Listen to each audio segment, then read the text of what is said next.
আরে ও তো মোহর ছাড়া আর কিছুই চেনে না। ওকে খবর দিয়েছি এক্ষুনি এলো বলে। রাজামশাই, কৃষ্ণনগরের মন্ত্রী এসেছেন। ওকে ভেতরে পাঠিয়ে দাও। প্রণাম খাম্বাজরাজ। এ কি রানীমা, আপনি? আমি তোমাদের কৃষ্ণনগরের রানীমা নই, আমার নাম ললনা। আমি হরেক রকমের গলায় কথা বলতে পারি। এটা আমার আসল গলা। ওরে বাবা রে বাবা রে বাবা, আপনি তো প্রতিভার জলজ্যান্ত রূপ। একে আপনি কোথা থেকে পেলেন খাম্বাজরাজ? বেশ কিছুদিন আগে একটা যাত্রা দেখতে গিয়ে ললনার সাথে পরিচয় হয়। ওর ব্যাপারে সবকিছু জানার পরে আমার মাথায় একটা বুদ্ধি খেলে যায়। তাই আপনি আমাকে ডেকে পাঠিয়েছেন, তাই তো? একদম তাই। আমার একটা পরিকল্পনা আছে। ছলে বলে কৌশলে ওই কৃষ্ণনগরের আসল রানীকে কিছুদিনের জন্য বাইরে পাঠাতে হবে, আর সেই সুযোগে সেসব দায়িত্ব আমার ওপরে ছেড়ে দিন। আমি নিজের দায়িত্ব নিয়ে ললনাকে কৃষ্ণনগরের রানীর সমস্ত আদব কায়দা শিখিয়ে দিয়েছি। এখন শুধু আমি বাকি ব্যাপার নিয়ন্ত্রণ করব। এখন মহারাজ বাৎসরিক হিসেব নিয়ে ব্যস্ত, তাই রানীমা চলে যাবেন আর তার বদলে ঢুকবে ললনা দেবী। তাহলে আর দেরি কেন? আজ রাতেই বেরিয়ে পড়ো। আর যদি আমার পরিকল্পনা অনুযায়ী এগোতে পারো, তাহলে কিছুদিন পরে তুমি হয়ে উঠবে কৃষ্ণনগরের রাজা। আমার কত দিনের আশা। চলুন তাহলে। হ্যাঁ চলুন, রাজবাড়ির বাকি ব্যাপার যেতে যেতে বুঝিয়ে দেব। রানীমা কিভাবে কথা বলেন, কাকে কি বলে ডাকেন, রাজবাড়ির কোথায় কি আছে সব।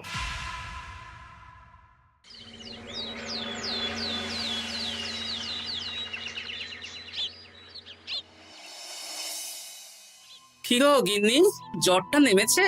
এই জ্বরটা কমেছে, কিন্তু শরীরটা খুব দুর্বল গো। তুমি পারলে ভাতটা রান্না করে রাজবাড়ি যাও, আমি বেলার দিকে এই কিছু একটা তরকারি করব। না না গিন্নি, তোমাকে এই শরীরে রান্না করতে হবে না।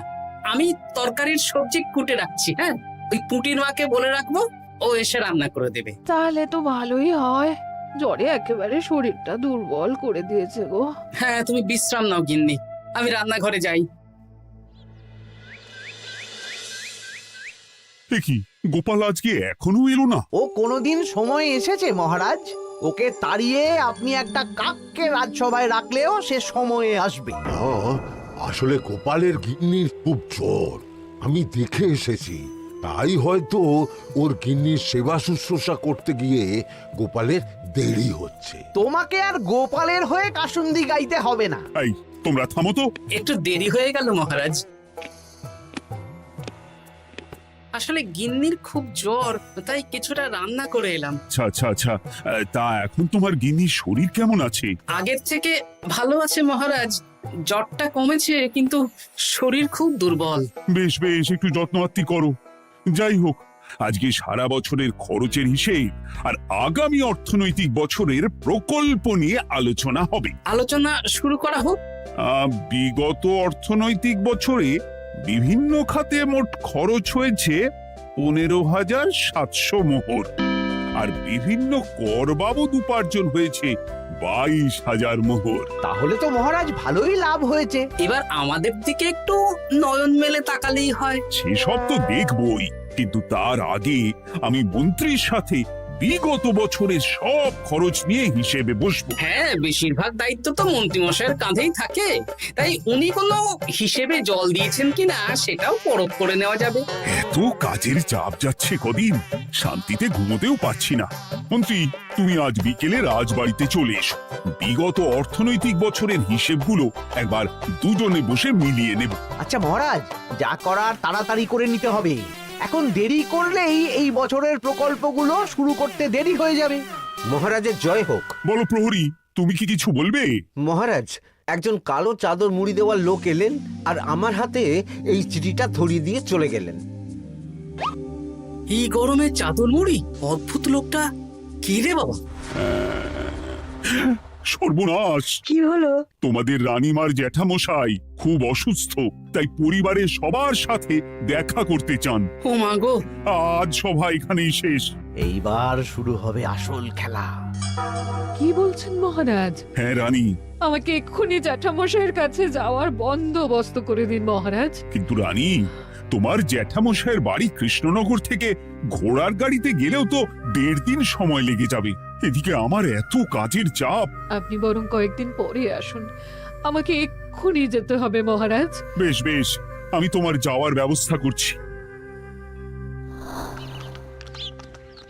সাবধানে যেও রানী, আমি 2-3 দিনের মধ্যেই আসছি।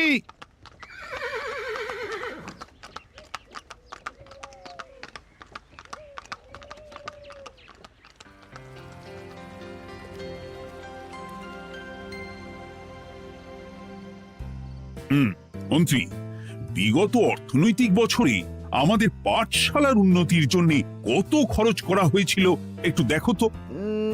সব মিলিয়ে মোট 150 মোহর মহারাজ। কিন্তু আমার এখানে তো 170 মোহর দেখাচ্ছে। 170 মোহর?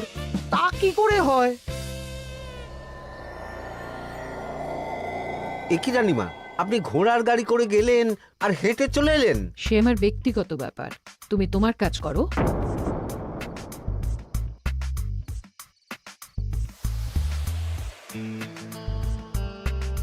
এ কি রানী, তুমি চলে এলে? আমার শরীরটা খুব একটা ভালো লাগছে না মহারাজ, পেটটা কামড়াচ্ছে, তাই সহিসকে বললাম ঘোড়ার গাড়ি নিয়ে জ্যাঠামশাইকে দেখে আসতে, আর আমি বাড়ি চলে এলাম। ও, সহিস এসে খবর দেবে, তারপর আমি আর আপনি দুজনে একসাথে যাব। বেশ বেশ, ঠিক আছে রানী, তুমি বিশ্রাম নাও। বিশ্রাম না, আমি একটু স্নান ঘরে যাব, পেটটা কেমন মোচড় দিচ্ছে। মহারাজ কিছুই বুঝতে পারেনি, মজা জমবে।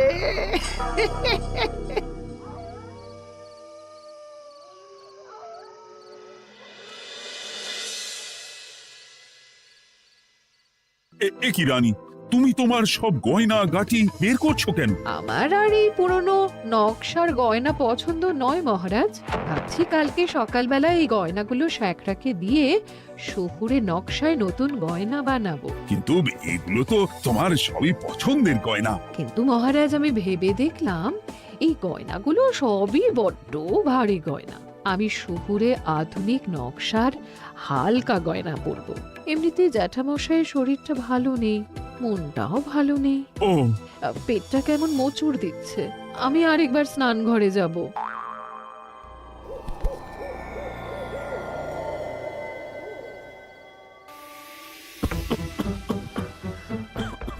ওই তো মন্ত্রী মশাই এসেছে।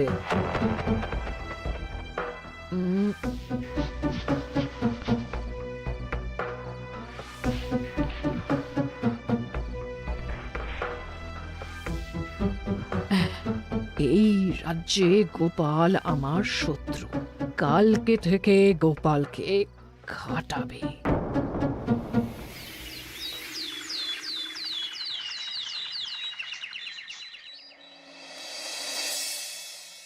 হায় হায় হায়, কি হলো রানী, কি হলো? গতকাল রাতে আমার সমস্ত গয়না চুরি হয়ে গেছে। হ্যাঁ? বলো কি? প্রহরী, বলুন মহারাজ। গতকাল রাতে রানীর সব গয়না চুরি হয়ে গেছে। তুমি আরেকজনকে নিয়ে এক্ষুনি খোঁজ করা শুরু করো। যথাজ্ঞা মহারাজ।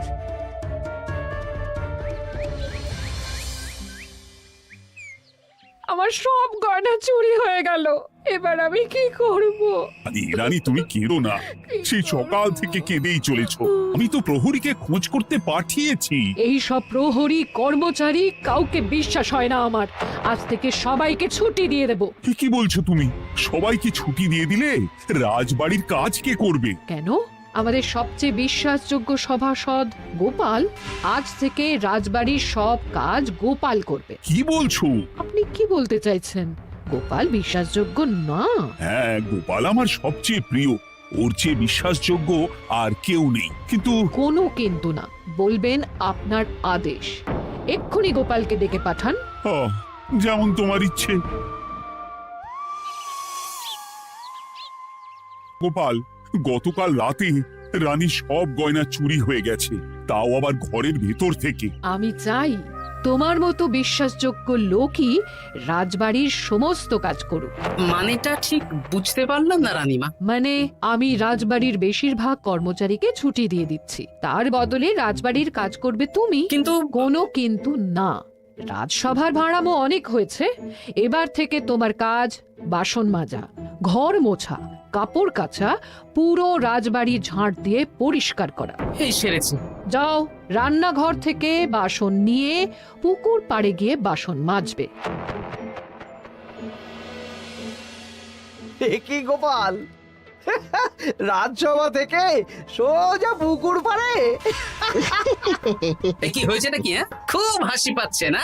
হাসি তো পাবেই, নতুন রানীমা আসার পরে তোমার এই হাল করে ছেড়ে দিল। নতুন রানীমা?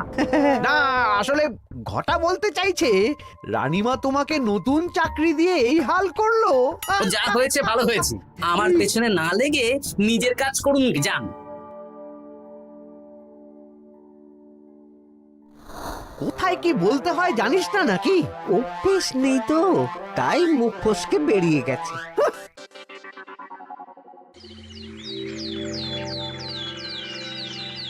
রাজ্যে চোরের উপদ্রব বেড়ে গেছে, তাই আমরা কিভাবে চোরের উপদ্রব কমানো যায় সেই নিয়ে আজকে একটা আলোচনা করব। কিন্তু মহারাজ, রাজসভায় এখনো তো সবাই আসেনি। এই তো এসে গেছি। ওই রাজবাড়ির জামা কাপড় কাচ্ছিলাম। এ কি, গোপাল এখন রাজবাড়ির জামা কাপড় কাচে? হ্যাঁ, সেসব করতে গিয়ে আমার নিজের জামা কাপড়ই ভিজে গেল, তাই বদলে এলাম। মহারাজ, রানীমা ঘোড়ার গাড়ি করে এসেছেন। মানেটা কি? রানী তো রাজবাড়িতেই আছে। হে কি মহারাজ, আমি প্রহরীদের কাছে শুনলাম আমার মতন দেখতে কেউ রাজবাড়িতে উড়ে এসে জুড়ে বসেছে। মানে তুমি তো আগেই চলে এলে। কি কাণ্ড! এই কে? শুনলাম আমার মতন দেখতে কেউ এসেছে। ও আচ্ছা, আপনি। তা কি চাই আপনার? বোঝো কাণ্ড, একরকম দেখতে একরকম গলা, এ বলে আমি আসল, ও বলে আমি। হায় হায় হায়, আসল নকল বোঝাই দায়। একটা নয়, দুটো রানী। আমার জ্যাঠামশাই একদম সুস্থ। এই মহিলা নিশ্চয়ই ভুয়ো চিঠি দিয়ে নিজের রাজবাড়িতে ঢোকার সুযোগ খুঁজছিল। একদম বাজে কথা বলবেন না। আপনি কে সত্যি করে বলুন। সমস্যা সমস্যা, ঘোর সমস্যা। আমার কোনো পাণ্ডিত্য দিয়ে বুঝতে পারছি না কে আসল আর কে নকল। আমি আসল, বিশ্বাস করুন। আমি তো এই মাত্র এলাম। না, আপনি নকল, আমি আসল। কিভাবে বুঝবো? আমি বলবো মহারাজ, এই যে এই রানী আসল। হ্যাঁ, কিন্তু মন্ত্রীমশাই, আপনি কি করে বুঝলেন? না মানে এই রানীমা তোমার উপরে এত ভরসা করে রাজবাড়ির কাজ করাচ্ছেন, কাউকে বিশ্বাস করেননি, একমাত্র তোমাকে বিশ্বাস করেছেন। এত ভালোবাসা, এত বিশ্বাস কার থাকতে পারে বলো? মানে গোপাল, তুমি রাজবাড়ির কি কাজ করছো? বাসন মাজা, ঘর মোছা, বাগান পরিষ্কার, অনেক কাজ করছি রানীমা। আপনার সব গয়না চুরি হয়ে গেল, তাই কাউকে বিশ্বাস করা যাবে না বলে ওই রানীমা আমাকে কাজে রাখলেন। এই ওই বন্ধ করে একটা উপায় বের করো। বেশ বেশ, আমি ধরে নিচ্ছি দুজনেই আসল। তাই আপনাদের দুজনকে আমি পরীক্ষা নেব, দেখব কে উত্তীর্ণ হন। তাই নাও। আপনারা দুজনেই তো সেনাপতিকে চেনেন, বলুন তো সেনাপতির আসল নাম কি? সনাতন সেন। আচ্ছা, আপনাদের বাপের বাড়ি কোথায়? বিজয়গড়।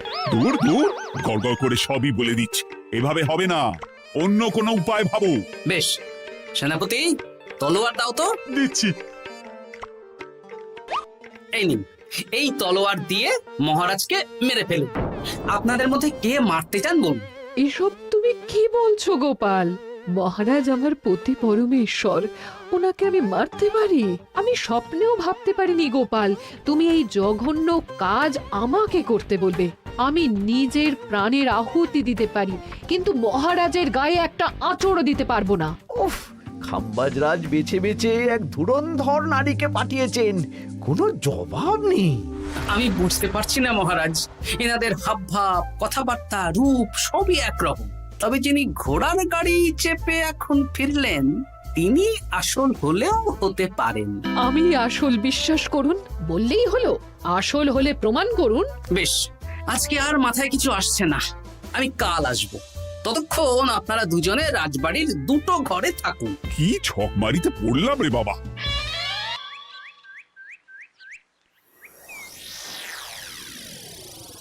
ললনা একদম তৈরি হয়ে এসেছে।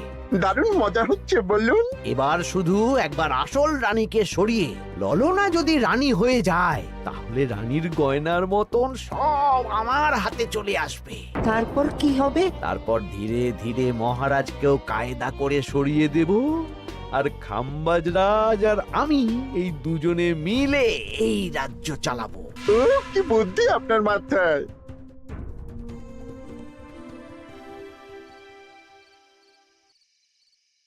বলছি শোনো না, আমার শাড়িটা একটু ছিঁড়ে গেছে গো। তুমি বাজার থেকে কালকে আমার জন্য একটা শাড়ি নিয়ে আসতে পারবে? হ্যাঁ, আচ্ছা বেশ, নিয়ে আসবো শাড়ি। শাড়ি শাড়ি শাড়ি, এই তো মাথায় বুদ্ধি এসেছে। কাল নয়, আজকেই। গোপাল, তুমি কিছু ভাবতে পারলে? মহারাজ, আপনার দুই রানীকে ডাকুন। আমার তো একটাই রানী। ওই হলো মহারাজ, আসল নকল দুজনকেই ডাকুন। কই গো, একটু বাইরে এসো। বলুন মহারাজ, আপনি ডাকছেন? আচ্ছা, আমি দুটো শাড়ি নিয়ে এসেছি, লাল শাড়ি আর নীল শাড়ি। এই দুটোই মন্ত্রপুত শাড়ি, এক সিদ্ধ পুরুষ দিয়েছেন। কে তিনি? না, সেসব এখন বলা যাবে না, তবে এই শাড়ি দুটো একটা একটা করে ওনাদের দিয়ে দিন। এবার আমি এই শাড়ির বিশেষত্ব বলি। হ্যাঁ বলো গোপাল, বলো। আপনারা দুজনেই আজ রাতে এই শাড়িটা পরবেন, সারা রাত পরে থাকবেন। এই শাড়িগুলো 12 হাত মাপের শাড়ি। আগামীকাল সূর্যোদয় হওয়ার পরে যার শাড়ি 4 হাত কমবে সেই হবে আসল রানী। আচ্ছা বেশ, তাহলে তোমরা দুজনেই এই শাড়ি পরে থাক। কাল সকাল সকাল রাজসভা বসবে, তখন তোমাদের শাড়ি গোপালের কাছে জমা দিও। আচ্ছা। আমি যে নকল সেটা বুঝতে দেওয়া যাবে না। কি করে এই শাড়িটা 4 হাত কেটে ফেলে ওই দুফল কাটার ছড়ি কেটে ফেলো। কালকে আবার মজা হবে।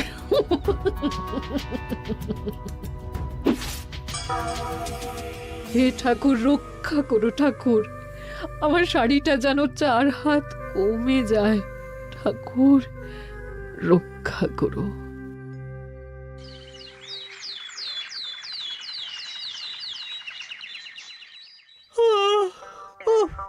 এত সকাল সকাল রাজসভা, দূর, ভালো করে ঘুমটাও হলো না। আমি তো ঘুমোইনি, চিন্তায় ঘুমই আসেনি। কই গো, তোমরা এসো।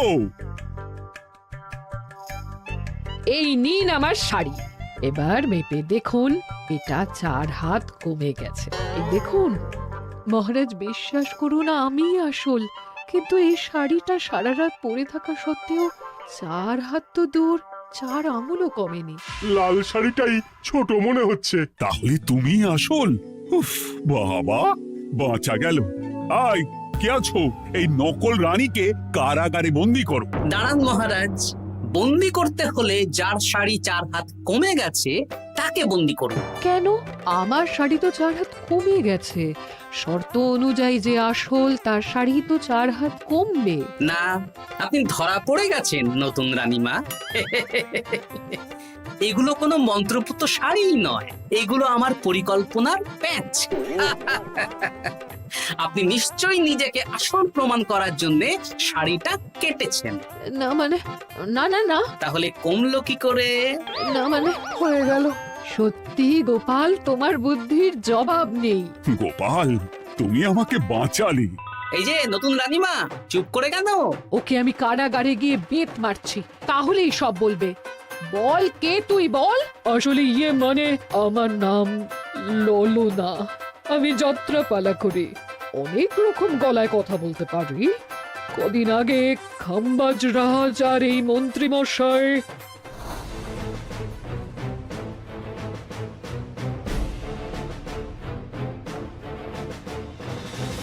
বাহ বাহ বাহ বাহ বাহ, এ তো দেখছি ললনার ছলনা। তার মানে রানীমার গয়না? ওগুলো তো সব মন্ত্রীকে দিয়েছি, জানলা দিয়ে কাপড়ে পেঁচিয়ে নামিয়ে দিয়েছি। মন্ত্রী, তোমাকে আমি শুলে চড়াবো। ভুল হয়ে গেছে মহারাজ, আমাকে ক্ষমা করুন। প্রাণে মারবেন না, সব গয়না ফেরত দিয়ে দেবো মহারাজ। তুমি শত্রু রাজ্যের প্ররোচনায় এত বড় ক্ষতি করতে চেয়েছিলে? ক্ষমা করুন মহারাজ, ক্ষমা করুন। সেনাপতি, মন্ত্রীকে 1000 বার বেত্রাঘাত করো। আর এই ললনার কি হবে? আমি অনেক দিন ধরে বাড়িতে একটা কাজ করার লোক খুঁজছি, ওনাকেই পাঠিয়ে দিন। আমার গিন্নি শুয়ে বসে থাকবে আর উনি খাটবেন। নয়, হ্যাঁ, ললনার ছলনা ফেস্তে গেল।